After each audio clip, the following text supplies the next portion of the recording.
नमस्कार दोस्तों, वीडियो में आपका स्वागत है। अभी टाइम है 8:01। 6 किलोमीटर चल चुकी है गाड़ी। चार्ज है 94%। स्मार्ट इको में चला रहा हूँ मैं। अभी मॉर्निंग में मैंने एक वीडियो बनाई थी जिसमें आप देख सकते थे कि बेल्ट की बहुत ज़्यादा नॉइस आ रही थी, बहुत ज़्यादा ची ची ची ची ची ची ऐसे करके। तो अभी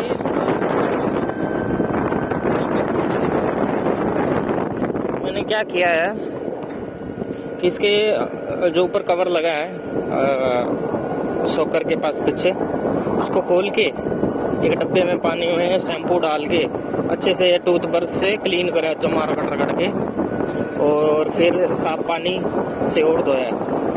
तो अभी उसके बाद इसकी बिल्कुल भी आवाज़ नहीं आ रही। अगर दोबारा आवाज़ आएगी 1-2 दिन के बाद फिर मैं वैसे क्लीन करूँगा। वैसे मैंने सिलिकॉन स्प्रे ऑर्डर किया है, वो कब तक आता है उसका क्या रिजल्ट रहेगा वो भी देखेंगे। अभी के लिए तो आवाज़ बंद होगी।